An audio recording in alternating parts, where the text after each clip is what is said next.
우리가 지난 내용에까지는 구약의 내용들을 가지고 구약에서 하나의 주제들을 가지고 그 주제가 구약 전체에서 어떤 의미들을 가지고 있는가를 살펴보았습니다. 오늘부터는 우리가 신약에 있는 주제들을 가지고 이렇게 살펴보는데, 제가 주 텍스트로 삼는 것은 우리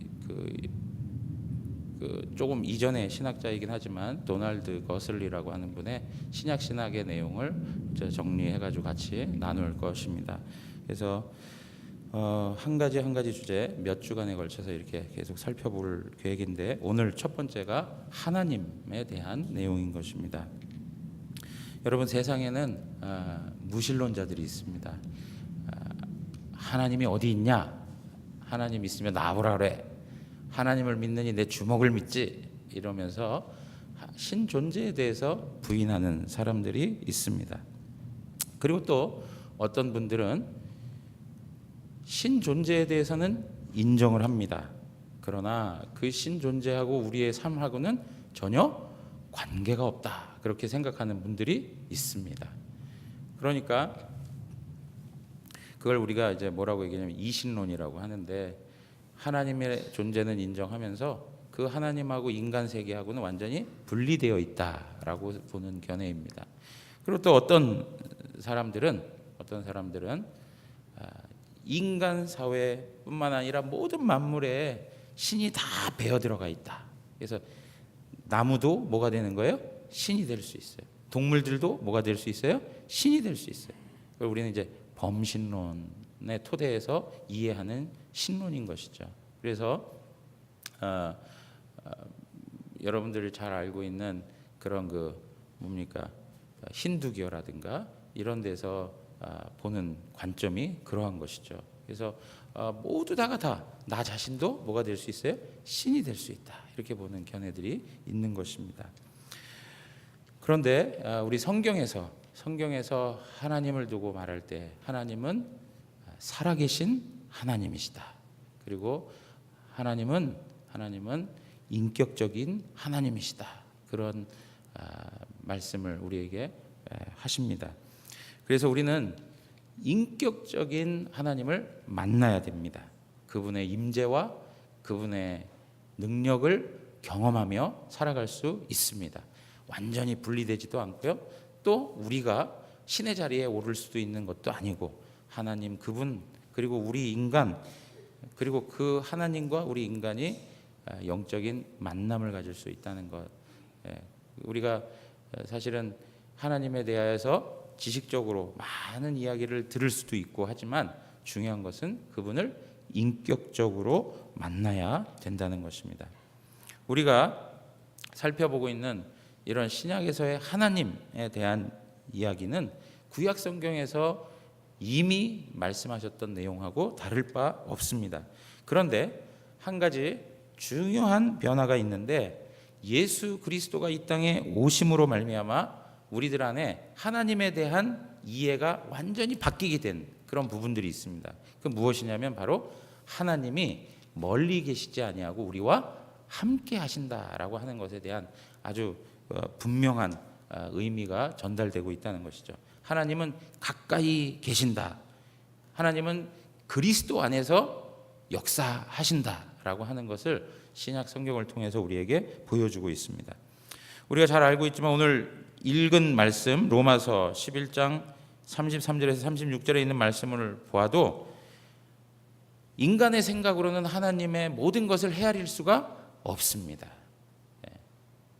우리가 아는 지식이라고 하는 것은 누가 말했던 것처럼 바닷가의 모래와 같은 그 정도의 양이 될 수 있는 거고요. 바닷가의 물 한 컵과 같은 그 정도의 양이 될 수 있는 것이죠.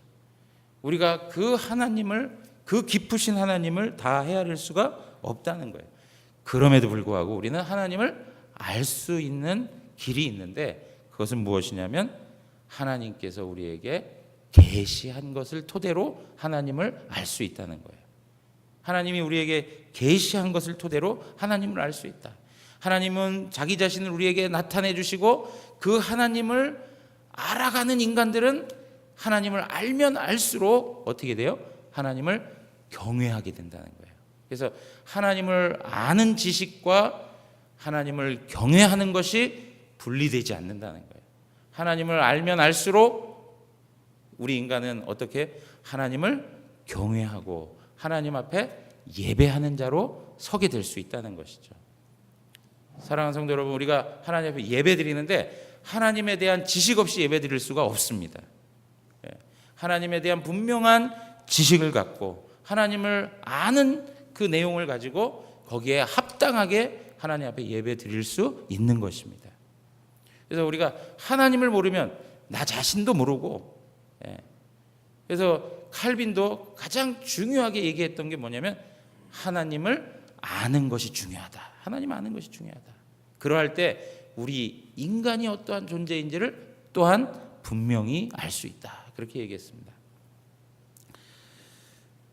여러분, 우리 박윤선 박사님 이야기를 많이 하는데, 박윤선 박사님이 가지고 있었던 가장 중요한 업적 중에 하나가 뭐냐면 계시의존 사색이라고 하는 거예요. 계시의존 들어보신 적 있습니까? 계시의존 사색. 하나님께서 계시한 이 계시된 말씀을 철저히 붙들고 그 말씀을 의지해서 하나님을 알아가는 과정들을 말하는 것이죠. 그래서 하나님을 알되 철저히 하나님께서 우리에게 허락한 계시에 초점을 두고 그걸 토대로 하나님을 아는 것이죠. 우리가 생각을 해도 사색을 한다 하지 않습니까? 생각을 하며 무엇인가를 묵상한다 하도 항상 어떻게 해요? 계시 중심적으로 하나님 말씀 중심으로 생각하고 하나님 말씀 중심적으로 말하고 하나님 말씀을 토대로 삶을 살아내는 그것이 아주 중요하다라고 하는 것입니다. 그래서 계시 의존 신앙이라고 하는 것이 우리에게 중요하다라고 하는 것이죠. 그래서 우리는 하나님을 알 수 있는데 하나님을 알 수 있는 내용은 무엇을 통해서요? 계시를 통해서. 뭐 이거 여러 가지 다 얘기하자면 뭐 자연 계시, 뭐 일반 계시, 그다음에 특별 계시 이렇게 나뉘어지는데 여기서 이제 우리가 얘기하는 거는 보다 더 분명한 그 특별 계시의 의미를 두고 말씀을 드리는 것입니다. 특별 계시, 이 성경을 통해서 우리는 하나님을 알 수 있습니다. 하나님이 어떤 분인가 궁금하면 어떻게 해요? 말씀을 대하셔야 돼요. 말씀을 대하셔야 돼요. 하나님을 알기 위해서는 하나님 말씀을 대하셔야 된다. 자, 그러면 우리가 이 신약 성경 안에서 발견되는 하나님에 대한 두 가지 주제가 있는데 그 첫 번째는 뭐냐면 하나님은 무엇을 하는가라고 하는 것입니다. 하나님은 무엇을 하시는가? 첫 번째로 하나님은 창조와 섭리의 하나님이시다라고 하는 것입니다. 하나님은 창조와 섭리의 하나님이시다. 신약 성경의 모든 저자들은 전 세계가 하나님의 작품이다 그렇게 이해했습니다. 모든 세계가 누구의 작품이라고요? 하나님의 작품이다라고 이해했습니다. 그래서 사도행전 17장 24절에도 보면 우주와 그 가운데 있는 만물을 지으신 하나님께서는 천지의 주제시니 손으로 지은 전에 계시지 아니하고 그렇게 얘기하고 있습니다. 모든 만물이 하나님에 의해서 생겨났다 그렇게 이야기하는 것이죠. 그러므로 신약의 성도들은 창조주 하나님을 만나고 그 앞에 나아가게 될 때 그 하나님을 찬송할 수밖에 없는 것이죠. 그래서 계시록 4장 11절에 가면 우리 주 하나님이여 영광과 존귀와 권능을 받으시는 것이 합당하오니 주께서 만물을 지으신지라 만물이 주의 뜻대로 있었고 또 지으심을 받았나이다 하더라. 하나님이 모든 만물을 창조하신 그것을 알면 알수록 우리는 그 창조주 하나님 앞에 뭘 해요? 찬송과 경배를 올릴 수밖에 없다는 것입니다.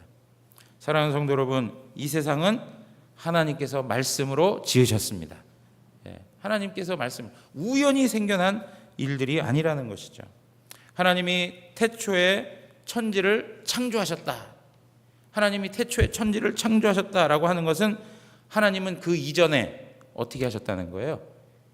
존재하고 있다는 것을 전제하고 말하는 거예요.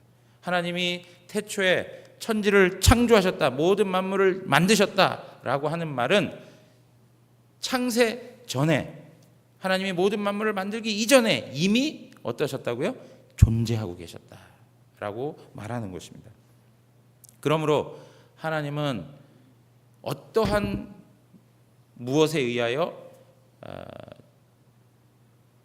그 자리를 빼앗길 수 있는 분이 아니고, 하나님은 창조주로서의 그 자리가 확고하시죠.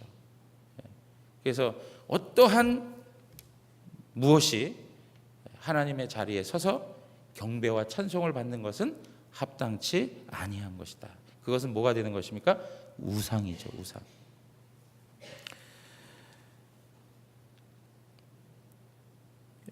이 신약의 성도들이 하나님의 이러한 창조의 역사들을 가르치면서 가장 중요하게 표현했던 내용들이 무엇이냐면, 이 창조를 하시는 데 있어서 하나님께서는 그리스도를 창조의 대행자로 삼으셨다는 거예요. 그래서 그리스도가 하나님의 창조 사역에 함께하고 있다는 것을 말씀해 주고 있습니다. 우리 히브리서 1장 3절 한번 보겠습니다. 히브리서 1장 3절입니다.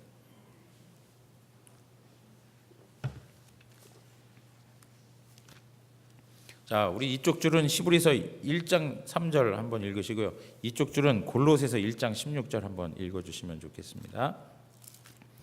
히브리서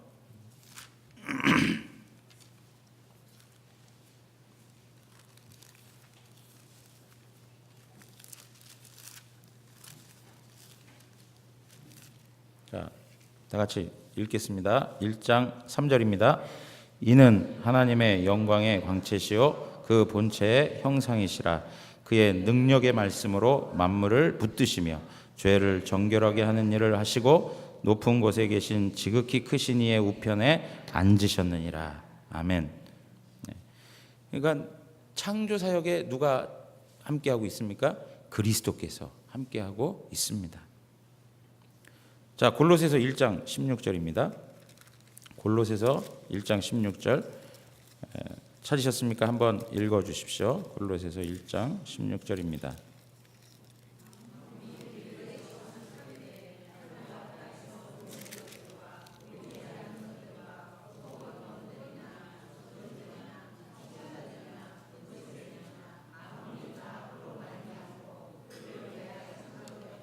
네, 여기서 이제 중요하게 발견되는 내용 중에 하나는 무엇이냐면, 이 모든 창조 세계가 누구를 위해서 지음받았다고요? 예, 하나님을 위해서 하나님이 창조하셨다는 거예요. 이 모든 세계가 누구를 위해서요? 하나님 자신을 위해서 창조하셨다라고 하는 것입니다. 그러니까 신약의 모든 기록자들은 창조의 하나님을 이야기하면서 항상 두 가지를 중요하게 여겼는데, 그 첫 번째가 그 창조 사역 가운데 누가 등장하신다고요? 그리스도를 통해서 그 창조의 사역을 이루셨다. 두 번째는 무엇이냐면, 이 모든 세계를 만드신 이유는 하나님 자신을 위한 것이다. 하나님 자신을 위해.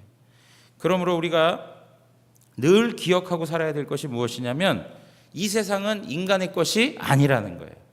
이 세상은 하나님께 속한 것이고 하나님을 위한 것이다 라고 하는 것입니다.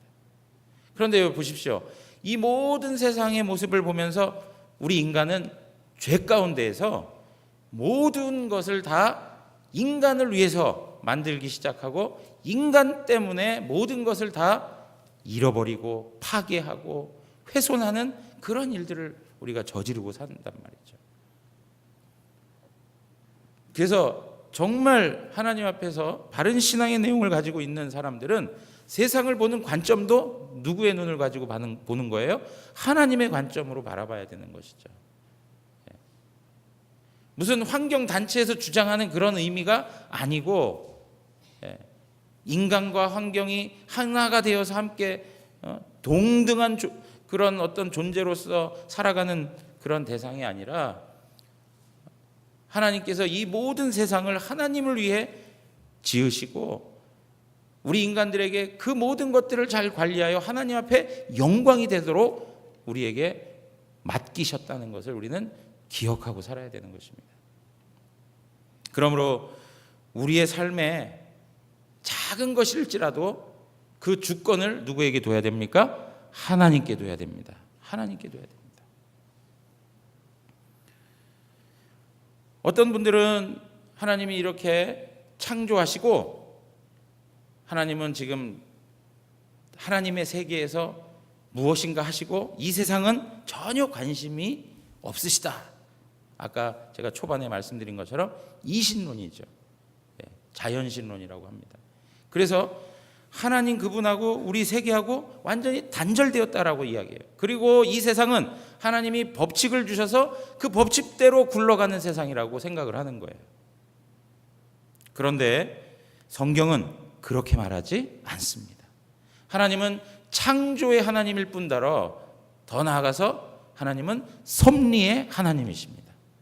그래서 하나님께서는 철저히 우리 세상에 개입하시고 우리 안에 역사하시는 하나님이십니다.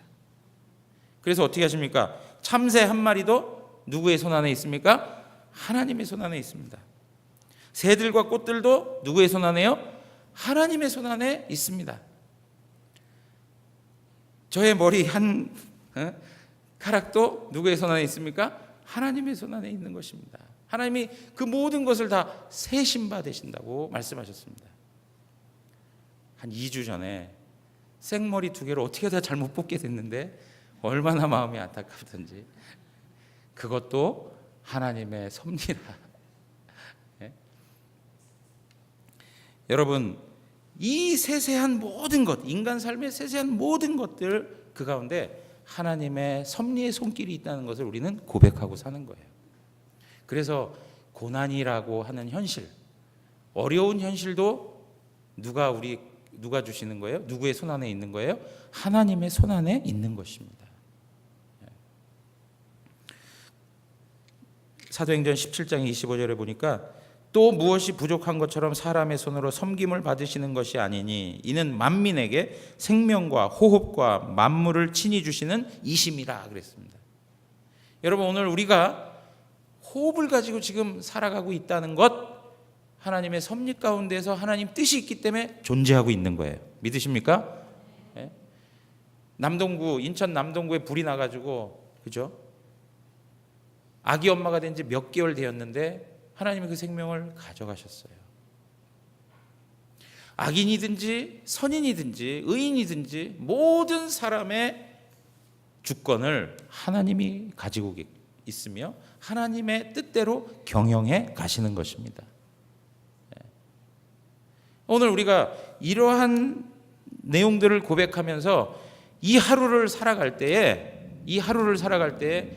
헛되이 살아가서는 안 되고 이 하루가 의미 없는 하루라고 생각해서는 안 되는 것이죠. 아이고 아무것도 하는 것도 없고 몸은 아프고 아유 빨리 죽어야지 그런 이야기 하시면 돼요? 안 돼요? 안 되신단 말이에요. 하나님께서 뜻하신 게 있기 때문에 오늘 하루도 이 땅에 존재하게 하시는 거예요. 그러면 우리는 무엇을 가지고 기도해야 되는가? 하나님께서 오늘 나에게 무엇을 원하시며 어떠한 뜻과 작정하심이 있는지를 헤아리고 그것을 깨달을 수 있는 하나님으로부터 오는 지혜를 가지고 하나님 앞에 늘 구해야 되는 것이죠. 그래서 오늘 하루도 하나님의 뜻 앞에 철저히 수종될 수 있는 그러한 삶을 하나님 앞에서 살아가셔야 되는 거예요. 여러분 하나님은 창조하시고 섭리하시는 것뿐만 아니라 두 번째로 하나님은 계시하시는 하나님이십니다. 계시하신다. 하나님은 어두움 가운데 있는 것을 밝히십니다. 하나님은 어리석고 아둔한 가운데 있는 것들을 밝히시고 그 가운데 빛을 주시는 분이십니다. 히브리서 1장 3절 우리가 읽었지만 예수 그리스도는 하나님의 영광의 광채시라 이렇게 얘기하고 있습니다. 하나님을 알지 못하는 어두움 가운데 있는 영혼들에게 예수 그리스도가 오셔서 하나님이 어떤 분인가를 보여주셨습니다.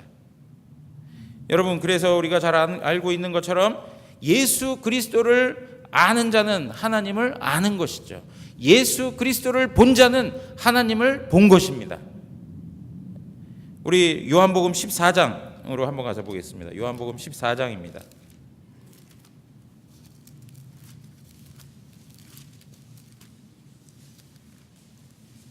요한복음 14장 8절에서 11절.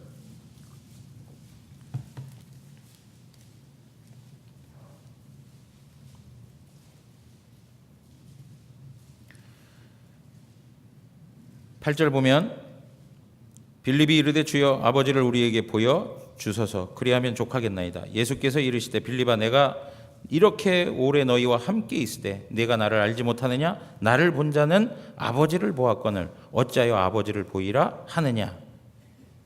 그죠? 10절 우리 한번 다 같이 읽겠습니다.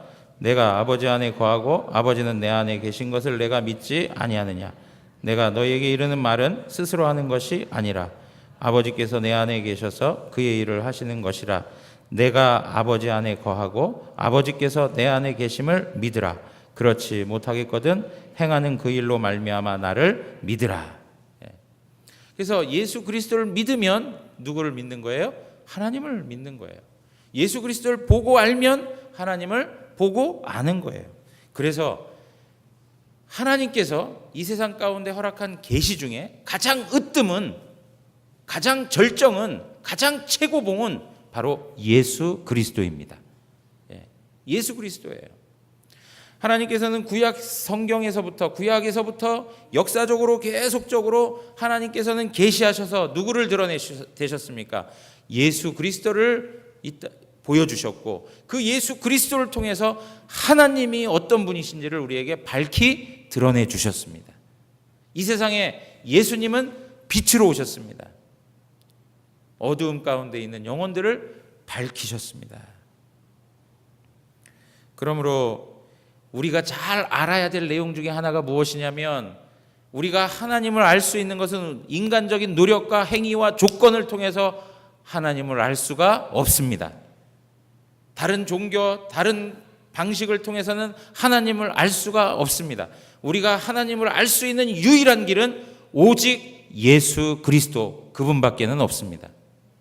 예수 그리스도, 그분을 통해서만 우리는 구원에 이를 수 있고 그분을 통해서만 하나님을 알 수 있습니다.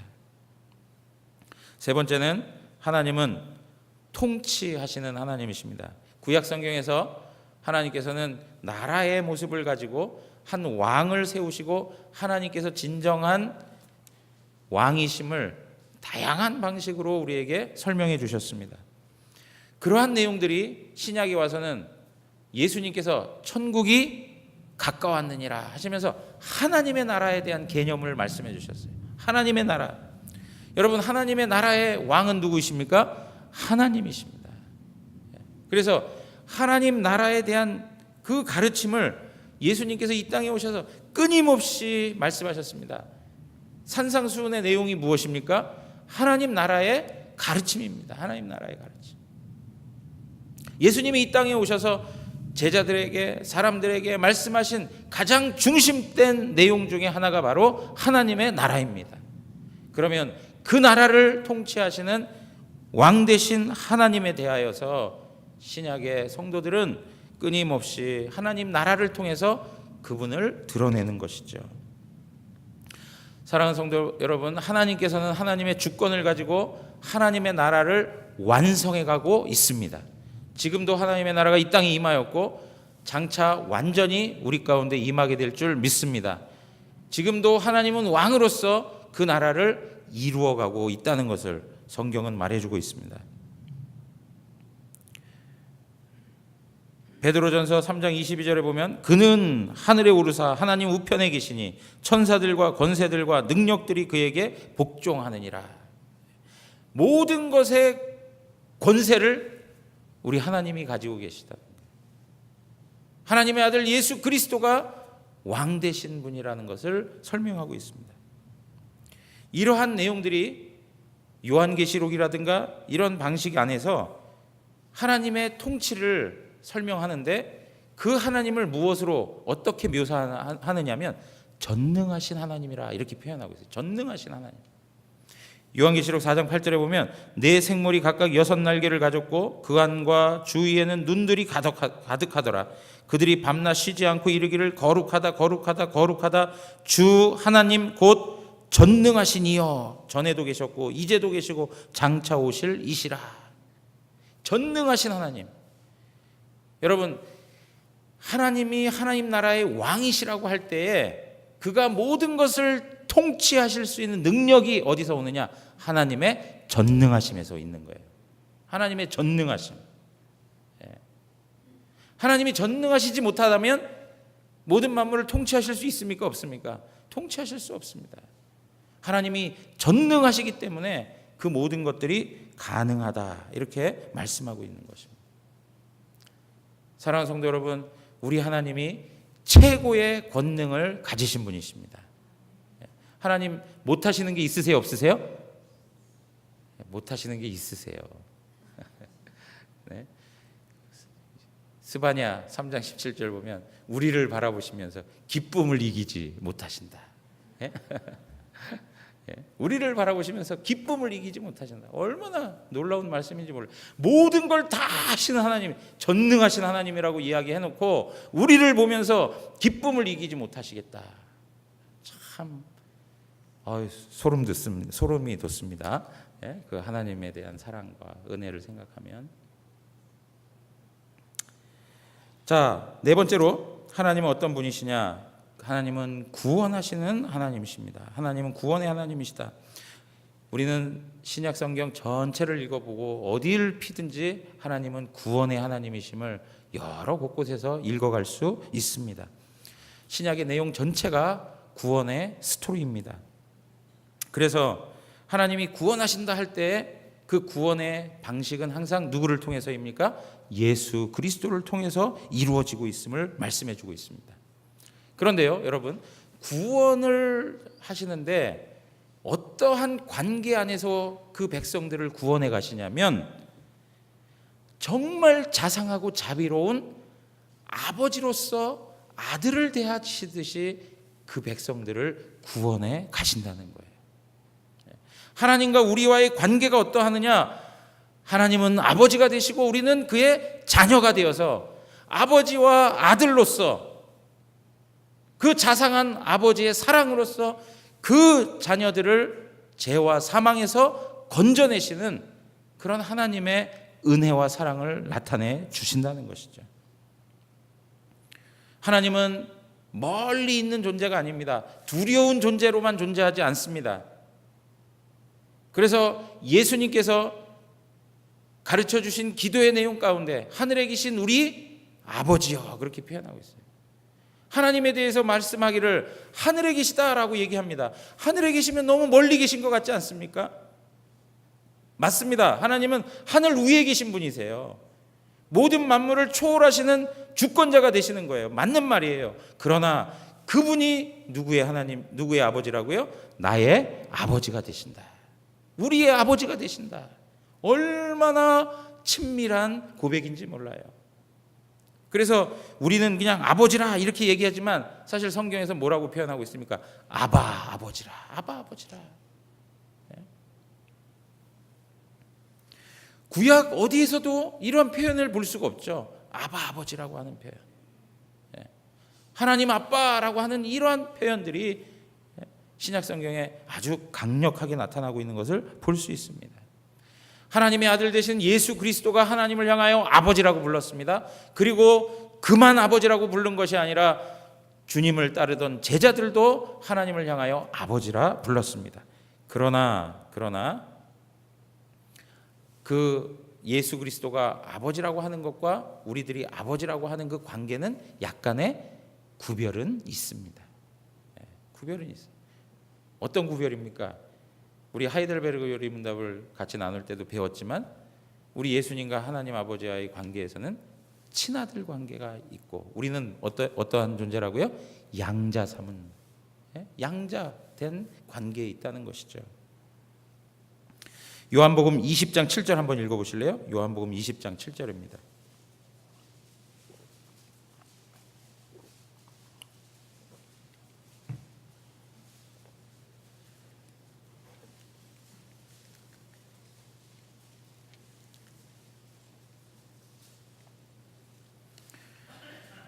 자, 다 같이 읽겠습니다. 예수께서 이르시되 나를 요한복음 20장 17절입니다. 아이고 죄송합니다. 17절입니다. 자, 다 같이 읽겠습니다. 예수께서 이르시되 나를 붙들지 말라. 내가 아직 아버지께로 올라가지 아니하였노라. 너는 내 형제들에게 가서 이르되 내가 내 아버지 곧 너희 아버지 내 하나님 곧 너희 하나님께로 올라간다라 하시니. 여러분, 여기에서 내가 내 아버지 곧 누구의 아버지요? 너희의 아버지. 내 하나님 곧 누구요? 너희의 하나님. 사랑하는 성도 여러분, 예수님이 고백했던 그 아버지, 제자들이 고백했던 그 아버지, 그리고 믿음의 선배들이 시대를 거쳐오면서 끊임없이 고백했던 그 하나님 아버지가 나의 아버지임을 믿으십니까? 나의 아버지가 되신다. 나의 아버지.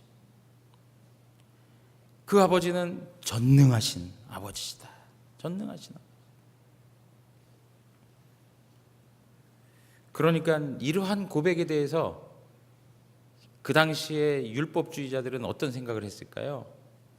예수님을 신성 모독의 죄를 지은 자로, 죄인으로 취급할 수밖에 없는 거예요. 하나님에 대하여서 이런 표현을 어떻게 감히 할 수 있습니까? 참남하다고 하는 것이, 이런 참남한 놈이 다 있나? 우리가 하나님의 자녀가 되는 그것은 믿음 있는 자들에게만 적용되는 것입니다. 우리가 하나님을 아버지라 고백할 수 있는 것, 우리가 하나님의 아들이라고 선언할 수 있는 것, 이것은 우리 안에 무엇이 있어요? 믿음이 있다는 증거이죠. 믿음이 있는 것이죠. 다섯째로 하나님은 다섯째 하기 전에요. 하나님께서는 이렇게 구원의 하나님으로 우리를 건져 주시는데 아버지와 아들의 관계로 우리를 끌어주신다는 것, 그걸 놓치지 않고 사셨으면 좋겠습니다. 그리고 다섯 번째로 하나님은 어떤 하나님이시라고요? 심판하시는 하나님이십니다. 하나님은 심판하시는 하나님. 하나님은 사랑의 하나님이시면서 동시에 어떤 하나님이십니까? 공의의 하나님이십니다. 공의의 하나님.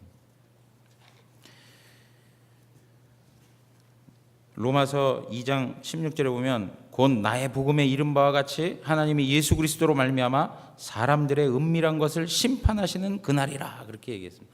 심판에 대해서 사도 바울이 이야기하고 있습니다.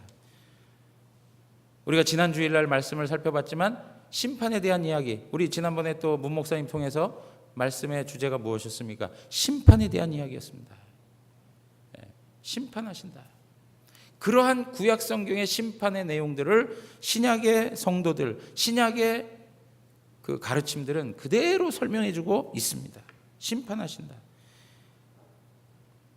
로마서 2장 6절에 보면 하나님께서 각 사람에게 행한 대로 보응하시되. 로마서 3장 6절 가서 보시면 결코 그렇지 아니하리라. 만일 그러하면 하나님께서 어찌 세상을 심판하시리요. 하나님이 불의하시냐? 그렇지 않다. 하나님 불의하시지 않다. 하나님이 불의하시다면 어떻게 세상을 심판하시겠느냐? 그렇게 말씀하는 거예요. 하나님은 의로우십니다. 그리고 하나님은 반드시 세상을 심판하십니다.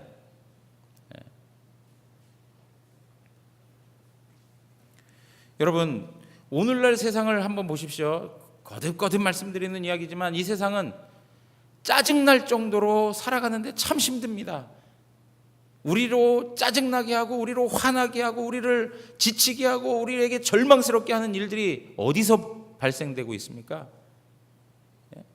다른 데 있지 않습니다. 죄에서 나오는 거예요. 전부 다 죄에서 나오는 것들이에요. 죄는 점점점 더 가득해져 가고 있습니다.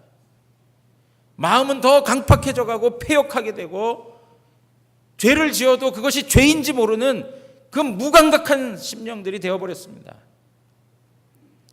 세상은 하나님으로부터 더 멀어져 가는 것 같고 그 수는 더 많아져서 그들이 주류를 이루고 있습니다.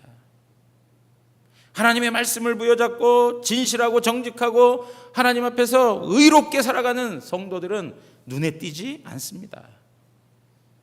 우리의 삶의 모습을 보면 오히려 악이 가득하고 거짓과 술수와 음모와 교만과 방탕함과 타락하는 그러한 모든 삶을 살아가는 그러한 사람들이 대다수를 이루고 있습니다. 그리고 그러한 사람들이 성공하는 그러한 세상인 것처럼 보입니다. 암담하죠. 하나님 어떻게 이 하루를 또 살아내라고 나를 이 가운데 두십니까? 할 때가 있어요.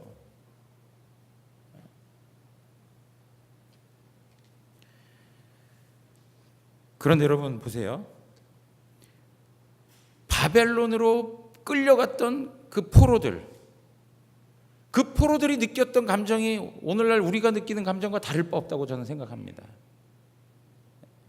모든 환경이 다 바뀌어버렸습니다. 예루살렘이 있고 성전이 있고 거기서 하나님을 제사하고 예배하고 기도하고 어디를 가든지 찬송이 울려 퍼지고 어디를 가든지 말씀이 들려지는 그러한 환경이 아닌 것이죠. 기도했다고 끌려가요? 그죠? 신상 앞에 절하지 않고 우상 앞에 절하지 않고 신앙을 지켰다고 벌을 받아야 돼요? 모든 환경이 전부 다 우상들로 가득 차 있는 그러한 환경 속에서 믿음을 지키고 살아야만 했었습니다. 다니엘의 이름이 다니엘이 바벨론식으로 바뀌어진 이름이 뭡니까? 예? 벨드사살, 그렇죠? 예. 그 이름이라고 하는 내용이 뭐냐면 벨이라고 하는 신이 그의 생명을 보호할 것이다 라고 하는 의미를 가지고 있어요. 여러분 보십시오. 다니엘서 우리가 지금 새벽마다 읽어가고 있는데요, 다니엘에 대한 그 바벨론식 이름을 한 번씩 언급하지만 다니엘은 아주 그 고집스럽게 성경의 내용을 읽어가면 갈수록 다니엘이라는 이름을 그대로 사용하고 있어요. 여러분 그런 특징이 있는 거 확인되십니까? 다니엘이라고 하는 이름이 가지고 있는 뜻이 무엇입니까? 하나님은 나의 심판자라고 하는 뜻이에요. 하나님은 나의 심판자. 다니엘은 자기의 이름이 바뀌었습니다. 자기가 알지도 못하는 어떤 신이 자기를 보호한다라고 하는 이름을 붙들고 그것을 어쩔 수 없이 걸머쥐고 살아갑니다. 모든 환경이 악이요, 모든 환경이 우상으로 가득 덮여 있습니다. 그럼에도 불구하고 자기 자신은 나는 다니엘이다 하면서 뭘 바라보고 있는 거예요? 하나님이 이 모든 것들을 심판하실 것이다. 하나님이 이 모든 것을 심판하실 것이다. 사랑하는 성도 여러분, 오늘날 우리들에게 하나님께서 다니엘이라고 하는 이름을 붙여주셨습니다. 신약 성경의 말씀을 통해서 하나님께서는 끊임없이 공의의 하나님을 우리에게 보여주십니다. 하나님은 심판하신다. 하나님은 심판하신다. 이 세상에서 우리는 벨드사살이라고 하는 이름으로 강요를 당하는 것 같고, 그리고 여러 가지 죄악으로 인하여서 우리의 마음이 주눅들고 우리의 마음이 절망을 경험하게 된다 하더라도 하나님은 어느 순간 반드시 어떻게 하신다고요? 심판하시는 하나님이시다. 심판하시는 하나님이시다. 이러한 내용들이 신약 성경의 내용들을 통해서 계속 들려지고 있는 것입니다. 지금까지 저는 말씀드렸습니다. 하나님은 무슨 일을 하시는가 해서 몇 가지 이렇게 우리가 살펴봤습니다. 그러한 하나님을 신약 성경을 읽어가면서 계속 만나는 은혜가 있기를 원합니다. 그리고 두 번째로 간략하게 좀 말씀 보고 마치겠습니다. 하나님은 어떤 분이시냐? 하나님은, 이 이야기는 뭐냐면 하나님 존재에 대한 이야기를 하고 있는 것입니다. 하나님 존재에 대한 이야기는 다른 이야기가 아니라 하나님의 속성에 관한 이야기입니다. 하나님은 예수 그리스도의 생애와 그의 활동을 통해서 하나님의 영광을 나타내셨습니다. 누가복음 2장 20절을 보면 목자들은 자기들에게 이르던 바와 같이 듣고 본 그 모든 것으로 인하여 하나님께 영광을 돌리고 찬송하며 돌아가니라 그랬습니다. 예수 그리스도의 역사, 예수 그리스도의 일하심, 그 모든 것이 있는 그 자리에는 무엇이 나타나요? 하나님의 영광이 나타나는 거예요. 병든 사람을 예수님께서 치유해 주시는데 그 치유의 일들을 통해서 누굴 드러내는 것입니까? 하나님의 영광을 나타내는 거예요. 그런데 성경을 이렇게 읽어보시면 하나님의 영광이 어떤 때 나타나느냐면 하나님의 위대한 일이 나타났을 때 하나님의 영광이 나타나는 게 아니라 어려운 순간에도 불구하고 하나님을 향하여 온전한 믿음을 가지고 주님을 부여잡는 그 순간 하나님의 영광이 나타나더라는 거예요. 예. 여러분, 하나님의 영광은 일이 다 맞춰진 다음에 나타나는 게 아니라 하나님의 백성들이 정말 불리하고 어렵고 고된 삶의 환경 속에서도 믿음을 포기하지 아니하고 신실한 모습으로 하나님을 바라보며 주님 앞에 온전한 마음으로 나아갈 때 하나님께서는 그걸 통해 영광을 나타내시더라는 거예요. 그러므로 우리가 하나님 앞에서 가지고 있는 믿음의 표현이 하나님의 영광을 나타내고 있다는 것을 항상 기억해야 됩니다. 내가 어려운 중에도 정말 말할 수 없이 고통스러운 현실 속에서도 하나님을 온전히 믿는 고백을 하고 하나님의 선하심을 노래한다면 그것은 하나님 앞에 엄청난 영광이 되는 것입니다. 내가 어떠한 위치에 서고 내가 어떠한 조건을 많이 가져서 하나님께 영광이 아니고 내가 정말 어려운 처지에 있어도 그 하나님에 대한 온전한 신앙의 고백을 가지고 있을 때 그것이 하나님 앞에 영광이 된다는 것입니다. 오늘 우리가 그러한 신앙의 고백들을 가지고 살아야 되는 것입니다. 자, 두 번째는 하나님의 지혜입니다. 하나님은 지혜로우신 분이시다. 우리가 잘 아는 말씀 고린도전서 1장 20절에서 21절 보면 지혜 있는 자가 어디 있느냐, 선비가 어디 있느냐, 이 세대의 변론가가 어디 있느냐, 하나님께서 이 세상의 지혜를 미련하게 하신 것이 아니냐, 하나님의 지혜에 있어서는 이 세상이 자기 지혜로 하나님을 알지 못하므로 하나님께서 전도에 미련한 것으로 믿는 자들을 구원하시기를 기뻐하셨도다. 하나님의 지혜와 이 세상의 지혜는 다르다. 그래서 고린도전서 한번 보겠습니다. 고린도전서 1장